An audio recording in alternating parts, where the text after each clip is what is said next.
We are extremely pleased that you're here. It is good to come together for the purpose of co-creating. Do you agree? Yes. You are knowing what you're wanting. You like how your desire evolves. You're doing a good job of keeping up with your desire. That's the rub, isn't it? Because sometimes you say, I want it, but. So you contradict your own desire with your belief of where you are. And that gets a little tricky, doesn't it? Because the vibration of your desire and the vibration of your belief must be a match, a vibrational match, before you can allow yourself to realize it. So if you've been practicing the idea of how something is slow to come, or how it hasn't come, or how it never comes, or how you hardly know anybody that ever has that experience, then you may be practicing a vibration that is preventing what you want from being realized by you. And that really is what creating your own reality is all about, isn't it? Life helps you to define what you desire. Do you believe, and this is not a test, we just want you to contemplate it for a little bit, and then we will evaluate you and judge you. Do you believe that you do create your own reality? Yes. And do you believe that you really can be or do or have anything that you desire? Yes. Provided you find a way to vibrationally be in alignment with your desire. And isn't it interesting how what is, which is not as important as you want to make it out to be, isn't it interesting how what is gets so much of your attention? Let's talk about what is.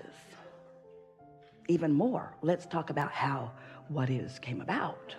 Let's talk about how what is has been what is. And now you're beginning to realize that the more you talk about what is, the more you practice the vibration of what is. A belief is only a thought you keep thinking. So if you are observing what is and talking about what is and explaining what is and justifying what is and rationalizing what is and defending what is and explaining what is and trying to get somebody else to understand your perspective of what is, there it is, isn't it? Then you're keeping an active vibration going that may not be serving you, because in that belief that is contrary to what you want, you are introducing resistance into your vibrational output. You like knowing about your vibrational output? Do you get it? That you are outputting in every waking moment, that you are emanating a vibration, and that law of attraction is matching that vibration with other things like it. That's why it's easy to get on a roll with something, wanted or unwanted. We like to use the word momentum in conjunction with the words law of attraction, because law of attraction is the maker of momentum, and momentum is the result of law of attraction and your focus. So whatever you're giving your attention to, because of law of attraction's response to your vibrational output, it's gaining momentum. So a really good thing to ask yourself is, what's gaining the most momentum in my experience? The new idea of what I want, or the now awareness of what already is? Am I keeping myself from moving forward because of my attention to what is? Yes. Am I keeping myself from moving forward because of my attention to what is? Yes. Well, Abraham, am I keeping myself from moving forward because of my attention to what is? Can't you hear us? Yes, yes, yes, yes, yes. What is often is a wonderful thing to focus upon, because sometimes you want a continuation of some of what is, but sometimes you don't want a continuation of some of what is. So you want to be a selective sifter. And so then you say, yes, I'll do that soon. I'll do that soon. And we want to help you to give yourself the benefit of the doubt here. Give yourself a break, because you can't all of a sudden begin believing or thinking so differently than what you have been because of momentum. Esther has a love-hate relationship with the San Francisco hills.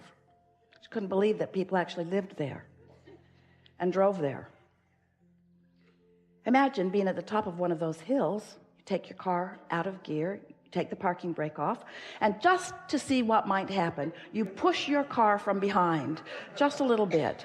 And then you realize that you're pretty sure you know what's going to happen. So before the momentum gets too strong, you step out in front of it and you let the car bump up against you, and all is well, because you stopped the momentum in the early stages. But you wouldn't want to be at the bottom of the hill stopping that car. That momentum's going to mow you down. And so sometimes you have a momentum of beliefs. Sometimes you say, it's like my thoughts are thinking me rather than I am thinking my thoughts. And we say, well, you're always doing the thinking, but law of attraction plays a big factor in the thoughts that you're currently thinking. So today, I want to talk with you about anything that matters to you, but we want to help you to get a handle on what your point of attraction is. And we want to show you some easier ways to adjust the vibrational output that you've got going on. Begin to let some of those beliefs that aren't serving you go dormant by your lack of attention to them. But you can't all of a sudden let something go dormant that has momentum going. That's like saying, okay, I'm going to push my car, and right before it crashes into the bay below, I'm going to stop it. And we say, probably not in a comfortable way. And we want you to know that you can change your beliefs in comfortable ways. It doesn't have to be a hard thing. Someone said to us the other day, how do you get rid of doubt? And we said, before you get it. Well, how annoying is that? If I've already got it, then it's too late for me. What we wanted to make this person understand is that what you've got going on right now will peter out if you do not continue to give more attention to it. Really, it will. This universe is based upon attraction, and when you are thinking about something, law of attraction is responding to the active vibration here and now. So if the active vibration here and now is different than it was before, then your point of attraction is shifted and you're going to receive different things. So today we want to talk about anything that matters to you, but we want to weave it into the framework of the laws of the universe as we know them to be. We want you to begin to utilize law of attraction and its momentum, its literal physics of motion, in the same way that you have learned to use gravity to your advantage. None of you say, I'm going to be the exception to gravity. I can fly for a minute. We want you to understand that this law of attraction is your best friend. And the reason that it is because it's utterly consistent. But you have to understand what you're doing with it. You have to understand what your point of attraction is before you are the deliberate creator of your own reality. Otherwise, you're creating by default, just sort of offering thought all over the place. So I'm going to give you a very brief sort of bringing you round to what we know you already know, but it's a good basis to begin with. And then it is our promise to you that today, not only will we answer everything that's active within you, for sure, but together we will collectively take thought beyond anything that has been before on this subject of creating your own reality. Because we want you to be clear and confident about how thoughts turn to things. How is it that you conjure something in your mind, practice it a little bit, and then it begins manifesting in your experience? Everything that you are living is a literal translation of the vibration that you've been practicing. But when you're not doing it on purpose, when you're not doing it deliberately, when you're not paying attention to the guidance system within you, and you're not deliberately molding your thought with awareness of what the new molding feels like, then you have a tendency as humans, we love you so much, to observe outcomes, to observe conditions, and then to spend most of your time evaluating the conditions, measuring them, categorizing them, judging them, condemning them or praising them, but vibrating all over the place because of them. So you have very little control of your own output because you're so, we love you so much, nosy. You have so much attention about so many things that you then activate in your vibration that doesn't serve you. And the primary reason that you are willing to do that is because, did we tell you we love you? You're willing to put up with not feeling good. You're willing to endure negative emotion. You're willing to say, guidance system, I know you're trying to help me do what's better for me, but I'm strong and brave.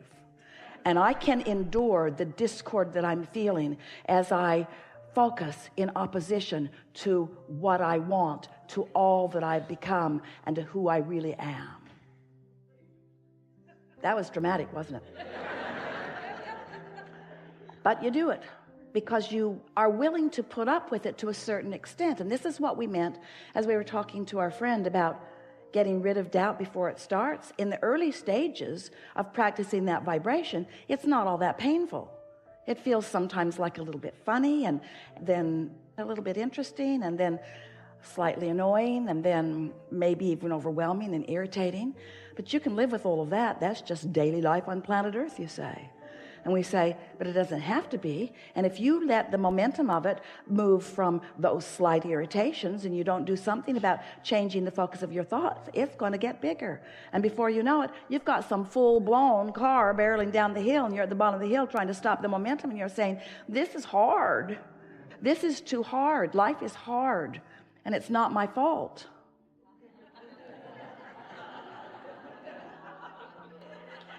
I blame my mother. She should have warned me.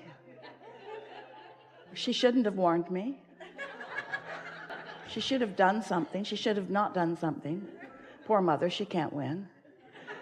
And so once you realize that you have control now, so yes, there's momentum now, and yes, it's playing out now, but it can change because you have the ability to change your perspective. You have the ability, and these are the words we want you to leave here remembering forevermore. We're going to give it to you in a context that you've never considered before. You must consider your life experience without giving so much attention to the conditions of the experience. Because you cannot find vibrational alignment with source and with what's coming and with who you really are and with what you want and with all that you've created and with what's in your vortex and with all of the things that you have become. You cannot be a vibrational match to the more of you when you are a vibrational match to the less of you. It's one or the other. In other words, you've got to focus toward something. And if you're focused toward what is, then you are just regurgitating what is. You're holding yourself in a vibrational pattern that won't let you move from where you are. Different faces, different places. Have you noticed? Different scenarios, but the same old keeps happening because of your attention to what is, you see. And so we know you've heard the expression unconditional love. People talk about it all the time, but they don't have a clue what it means, because most people, when you speak of unconditional love, think that what we're saying is look at some condition that is really important and tolerate it. Look at it, and even though your guidance system is turning your guts wrenching inside out, even though everything within you is letting you know that this conversation is not of advantage to you and it's just perpetuating a vibration that's going to continue a point of attraction that does not serve you and that you do not want, even though all of that is going on, be a lover, an unconditional lover. Just look at that guy you hate and say nice things about him when he's around. But unconditional love is being aligned with source. That means you have to look at things the way source looks at things. You can't have something going on in your vibration and just cover it up with words and action. That's not unconditional. That's based upon the conditions. And so we know it feels a little uncomfortable in the beginning of this discussion, but it is our promise to you that by the time you leave this gathering today, you'll have a clear understanding of how to tune to who you really are and what you really want, rather than to the current condition that is introducing resistance into your vibration. And that is all that is required for you to move from unwanted to wanted, or from less of something that you want to more of something that you want, to more interest, to more delight, to more passion, to more eagerness, to more love, to more appreciation, to more alignment, to more of who you already are vibrationally.